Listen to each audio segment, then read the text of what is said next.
Para que conheçamos a história do cristianismo, é de grande valor que façamos uma análise do judaísmo, bem como da relação do judaísmo com o cristianismo. Isso porque o cristianismo nasceu do judaísmo. A ligação é tamanha que nos seus anos iniciais o cristianismo era visto como seita judaica. O judaísmo saiu da religião de Israel. Ele veio através de legisladores, sacerdotes e profetas e foi resultado de séculos de desenvolvimento. Marcou profundamente o judaísmo dos dias de Jesus as quedas dos reinos do norte e do sul ocorridas entre os séculos VIII e VI a.C.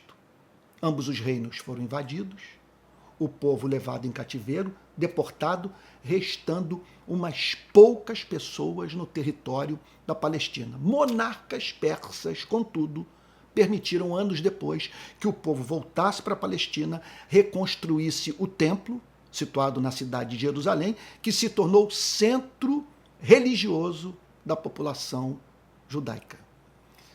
Marcou igualmente a história do judaísmo dos dias do Senhor Jesus, as tentativas da cultura grega, dos simpatizantes do helenismo de cooptação do judaísmo. Houve um homem, um dos sucessores de Alexandre o Grande, de nome Antíoco Epifânio, que tratou de impor aos judeus os costumes gregos, a cultura grega. Isso gerou muita oposição, levada a cabo, em especial, anote o nome aí, pelos Macabeus. Um século antes de Cristo, Roma passa a exercer o controle da Palestina, controle de Israel. Surge um homem chamado Herodes que reconstrói o templo, que foi contemporâneo do nosso Senhor e Salvador Jesus Cristo. O Senhor Jesus esteve literalmente nesse templo reconstruído por Herodes. Em que acreditavam os judeus? Quais são as principais crenças judaicas? A primeira delas, traço distintivo da cultura do judaísmo, da teologia judaica, é o monoteísmo. Então, eles eram radicalmente comprometidos com um único Deus. Eles afirmavam que a realidade última era o seu Deus. Portanto, faziam severa oposição ao politeísmo. E pelo fato do seu Deus ser o único Deus, eles não se curvavam perante nenhuma outra divindade, veja só, e sobre as quais as demais divindades, eles diziam o seguinte: olha, isso aí é tudo projeção humana. São deuses feitos à imagem e semelhança dos seres humanos. Eles têm olhos e não veem. Eles têm boca, mas não comunicam a verdade às pessoas. São ídolos mudos. Eles têm ouvidos que não ouvem os louvores dos seus adoradores, bem como as suas súplicas, e braços que não agem na história, completamente diferentes do nosso Deus, que é o único Deus vivo. E essa doutrina, ela simplesmente se tornou no fundamento da moral judaica. Todo o edifício ético, vamos assim dizer, do judaísmo tinha como fundamento, como alicerce, o seu Deus, o único Deus.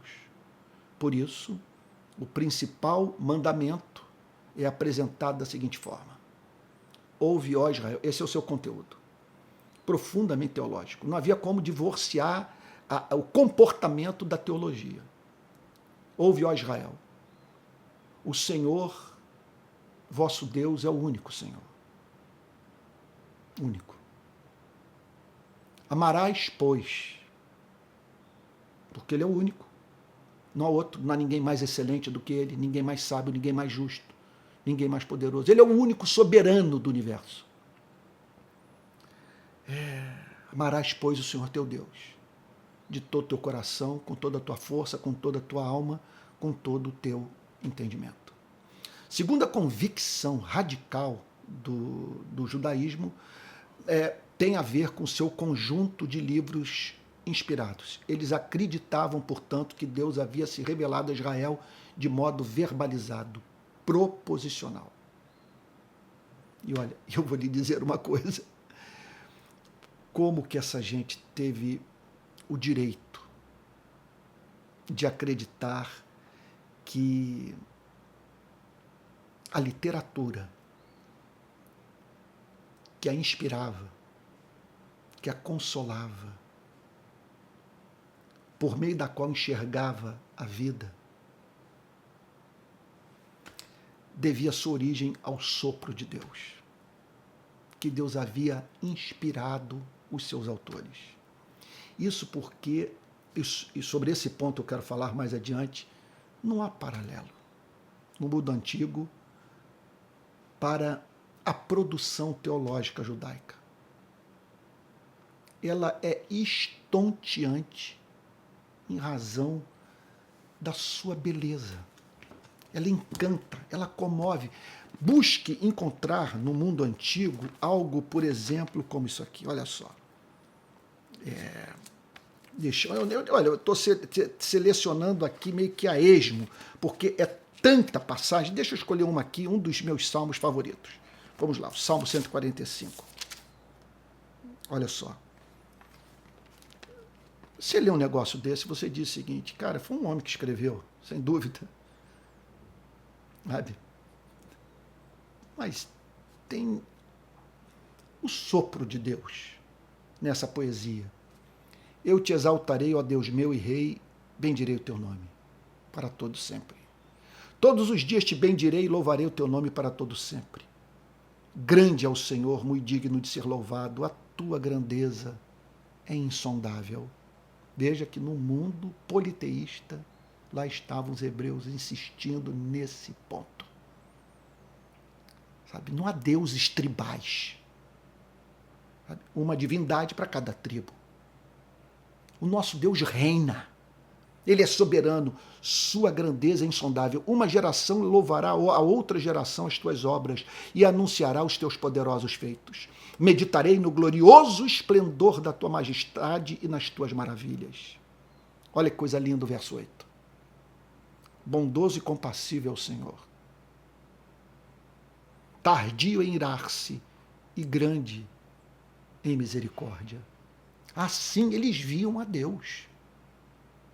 Essa história de que nós temos um Deus benevolente no Novo Testamento e um Deus perverso no Antigo Testamento, olha, o povo da antiga administração da Aliança da Graça não via assim, o povo de Israel não via Deus assim.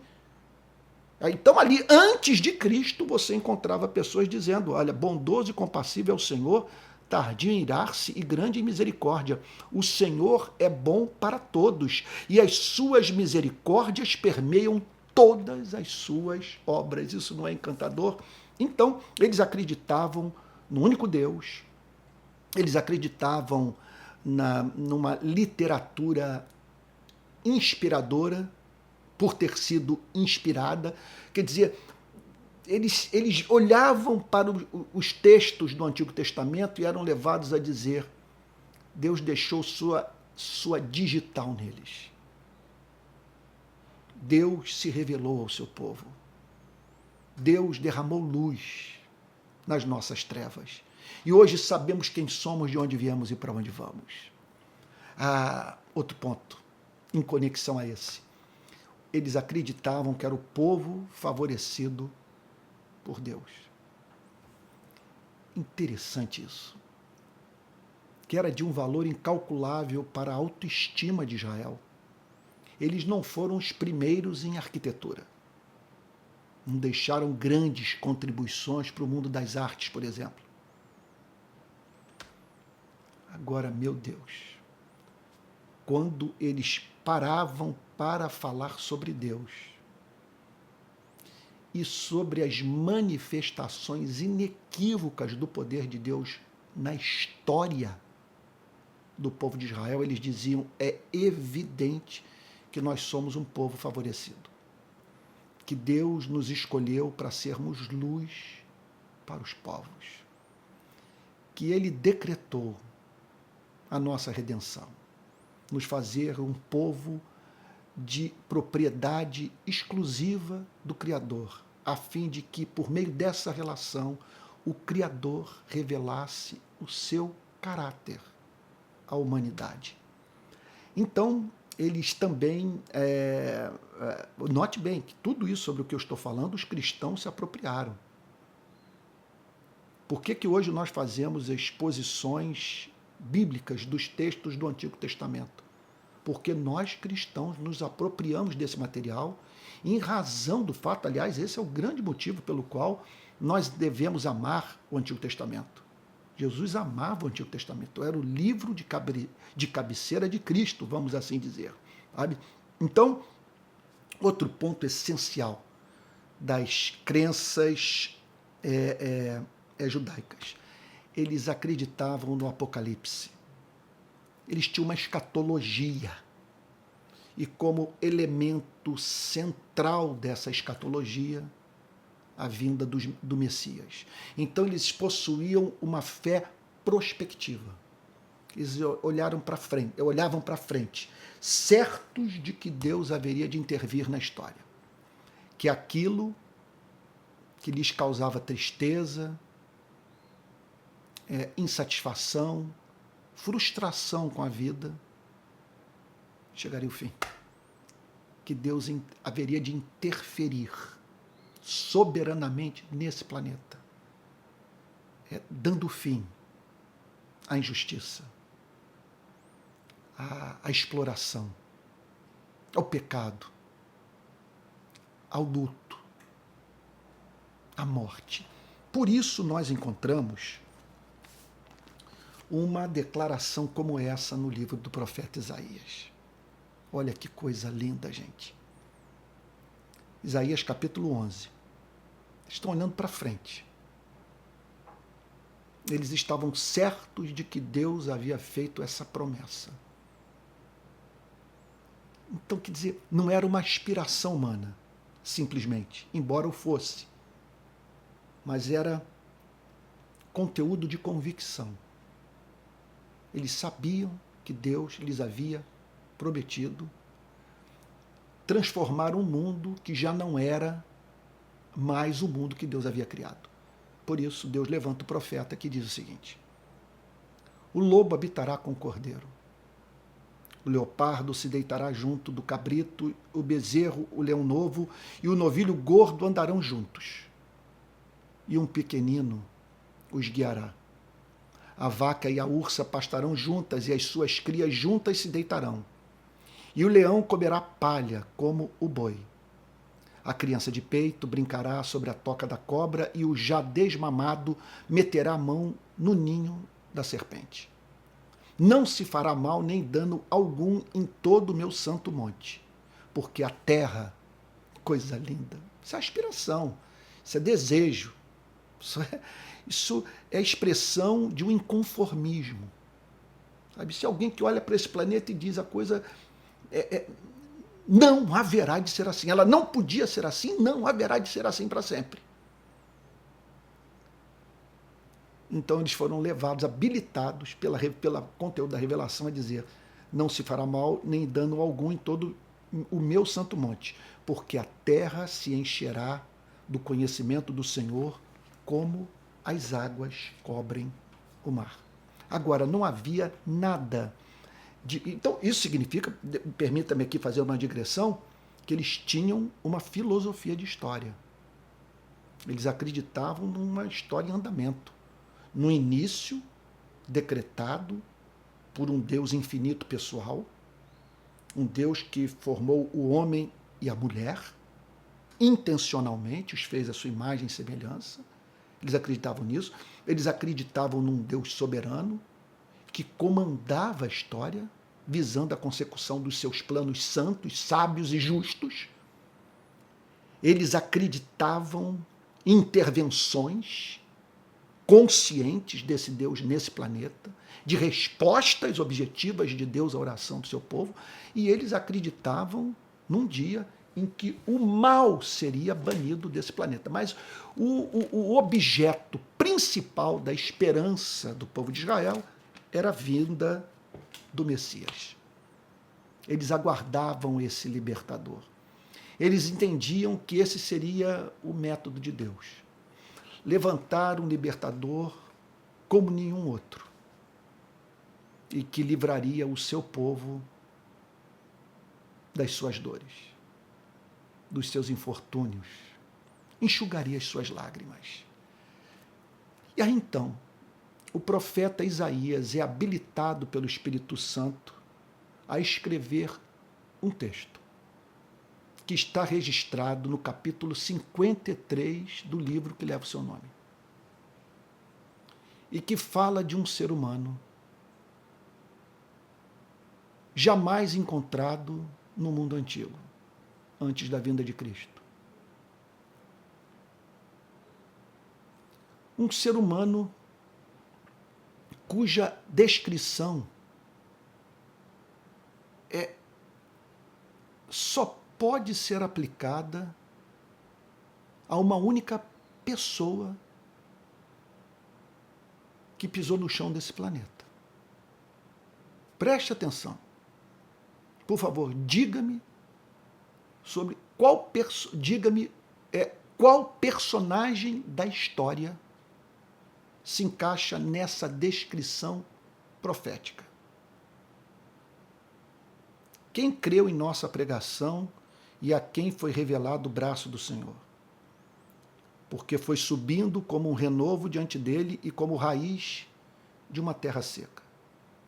Não tinha boa aparência, nem formosura. Olhamos para ele, mas não havia nenhuma beleza que nos agradasse. Era desprezado e o mais rejeitado entre os homens. Homem de dores e que sabe o que é padecer. E como um de quem os homens escondem o rosto, era desprezado e dele não fizemos caso. Certamente, ele tomou sobre si as nossas enfermidades e as nossas dores levou sobre si. E nós o considerávamos como aflito, ferido de Deus e oprimido. Mas ele foi traspassado por causa das nossas transgressões e esmagado por causa das nossas iniquidades. O castigo que nos traz a paz estava sobre ele, pelas suas feridas fomos sarados. Todos nós andávamos desgarrados como ovelhas, cada um se desviava pelo seu próprio caminho, mas o Senhor fez cair sobre ele a iniquidade de todos nós. Ele foi oprimido e humilhado, mas não abriu a boca, como cordeiro foi levado ao matadouro e como ovelha muda diante dos seus tosqueadores, ele não abriu a boca. Pela opressão e pelo juízo ele foi levado, e de sua linhagem quem se preocupou com ela? Porque ele foi cortado da terra dos viventes, foi ferido por causa da transgressão do meu povo. Designaram-lhe a sepultura com os ímpios, mas com o rico esteve na sua morte, embora não tivesse feito injustiça e nenhum engano fosse encontrado em sua boca. Todavia ao Senhor agradou esmagá-lo, fazendo sofrer. Quando ele der a sua alma como oferta pelo pecado, verá sua posteridade, prolongará os seus dias, e a vontade do Senhor prosperará nas suas mãos. Ele verá o fruto do trabalho de sua alma e ficará satisfeito. O meu servo justo, com o seu conhecimento, justificará muitos, porque as iniquidades deles levará sobre si. Por isso, eu lhe darei a sua parte com os grandes e com os poderosos, ele repartirá o despojo, pois derramou a sua alma na morte e foi contado com os transgressores. Contudo, levou sobre si o pecado de muitos e pelos transgressores intercedeu. Você está entendendo agora essa ligação do cristianismo com o judaísmo? Meu Deus, essa é a hora que o pregador se sente terrivelmente aquém do ponto de vista moral, espiritual, intelectual da glória do texto. Eu estou aqui, acabei de ler para você, né, estamos perante a passagem do Antigo Testamento que melhor fala sobre aquilo que se cumpriu e que foi registrado nas Escrituras do Novo Testamento. Na próxima aula eu quero falar um pouquinho mais sobre essa relação tão evidente do judaísmo com o cristianismo.